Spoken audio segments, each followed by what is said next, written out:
What's up folks, Lennigoth here with another Spellbreak video. Today I want to talk about the top 3 gripes I currently have with Spellbreak. Before we jump in though, understand that these are my thoughts and of course you might disagree. That's perfectly fine. In fact, I'd love to hear from your side of the story, so if you feel differently, please make sure you drop a comment below. That being said, let's get to it. We'll start off with number 3, my squad forcing me to a specific drop location. I understand when playing as a team, the co-op aspect is important. Obviously, the team should stay fairly close together and not everyone minding their own business. But I'm not sure forcing players into a specific drop zone can remedy some players just wanting to do some exploration. And really, that's not even the issue.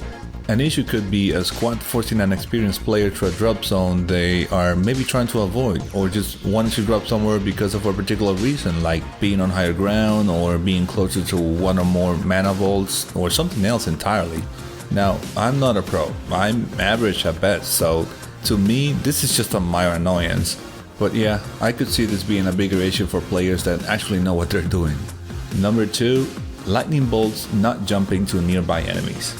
The current level 1 skill of the conduit is for the lightning bolt ability, and it gives +1 damage every bolt until you stop casting, with a max of 5.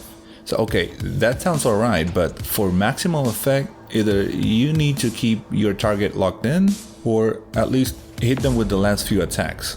And you know, of course this isn't a major issue, I understand the mechanic and it rewarding your aim, but honestly, how hard is it to keep anyone locked on until your 5 attacks go off? It's very hard. Still, for solo play, I see how this might work, but for squads, wouldn't it be better if any attack that connects would hop to nearby enemies? Even if the damage is decreased, like for example, have it hop no more than twice, with the first hop's damage being reduced to say 50% and then the third hop reduced to 75% or something like that.